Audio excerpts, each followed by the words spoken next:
Greetings and salutations, friends, and welcome to Engine Check, a weekly rundown of one of the numerous deck engines that Yu-Gi-Oh! Has to offer. I figured we'd kick the series off with my personal favourite engine of all time, that is, of course, Frogs. Frogs are an archetype of largely level 2 water attribute aqua-type monsters, spans from the release of Cybernetic Revolution in 2005 to the most recent printing of Totally Awesome this month in Maximum Gold. These aquatic cuties are a truly iconic piece of Yu-Gi-Oh! History, with various points of meta contention in the past, from the infamous Frog FTK that took down Worlds in 2010, to the meta relevance Paleozoic Frogs saw in their prime. So what has made Frogs such an enduring presence in the world of duel monsters? Let's have a look at what the engine aims to do, the pieces it has access to, and how effective it can be. The Frog engine in modern Yu-Gi-Oh! Is largely aiming to set up a turn 1 Totally Awesome. This punny dude lets you detach a material to special summon a frog from the deck during any standby phase. A solid effect, but its main draw is being able to send an aqua monster from hand or face up on the field, including itself, to negate the activation of a spell, trap, or monster effect. That card is then destroyed, and you can set it to your field if you so wish. Obviously, an Omni-Negate that nets you +1 in card advantage is very good. An added bonus is when Totally is sent to the graveyard, you can add one water monster from the grave to your hand, including Totally itself. This recursion was more important when Toad was at 1, but adding back Swap Frog is still totally awesome. I hate myself. Speaking of Swap Frog, let's go over the card that enables getting Totally Awesome out in the first place. You can special summon Swap Frog by discarding one other water monster from your hand. When he's normal or special summoned, you can send a level 2 or lower water aqua monster from your deck, or field, but why, to the grave. And now, for why he's called Swap Frog. You can return one monster you control to the hand, usually himself, to normal summon one frog monster during your main phase, except Swap Frog, as an additional normal summon. So, he swaps himself out for another frog. Ta-da! Swap Frog. The reason Swap Frog is so important to the engine is his Froggy Foolish Burial effect, allowing you to set up the grave for the most important frog not actually called Frog, the Wandering Samurai Amphibian, Ronin Toadin. Ronin Toadin lets you banish a frog from your grave to special summon Ronin from the grave. This is why Swap Frog setting up the grave matters. You need to find some way of getting Ronin Toadin plus another frog into the grave, as this is what enables your turn 1 Totally Awesome.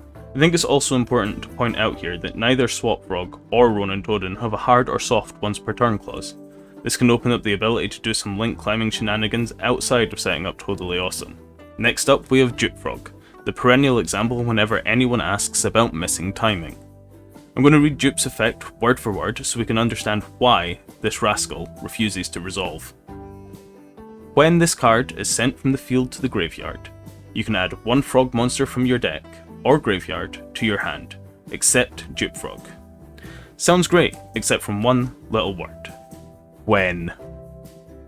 Because this is an optional trigger effect, that when, rather than say, ooh, an if, means nothing can happen after Dupe Frog goes to the grave for the effect to resolve.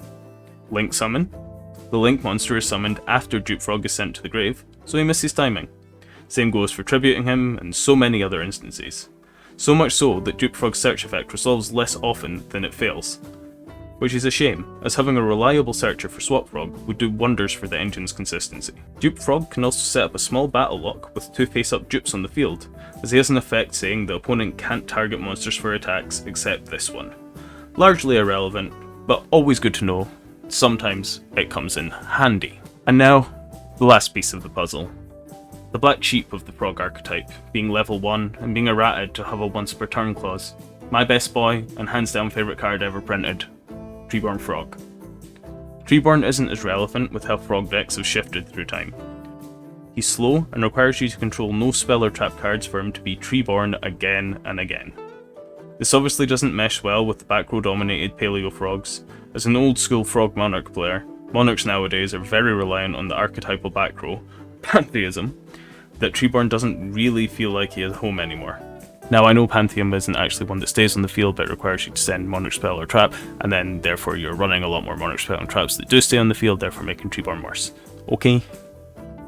Treeborn Frog can special summon himself from the graveyard during the standby phase, as long as you don't control another copy of him, or any spells or traps. Just as with Dupe, whose effect is about as relevant, Treeborn and Dupe still fulfill the role of being a frog by name, and so can be sent by swap and banished by ronin.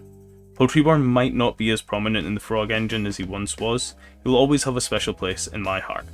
Love you, buddy. Now, there are a bunch more frog cards, but none that really see play. I would like to briefly mention Slimetoad, the artist formerly known as Frog the Jam. Slimetoad is a level 2 water aqua normal monster, and while not sharing the frog name, is an unexpected die target that can make totally awesome. Just a little something to think about. So, pretty much any water deck can run the frog engine, whether that be Mermail, Marincess, Sharks, is there any other just like pure water decks? Anywho, that about does it for the frog engine.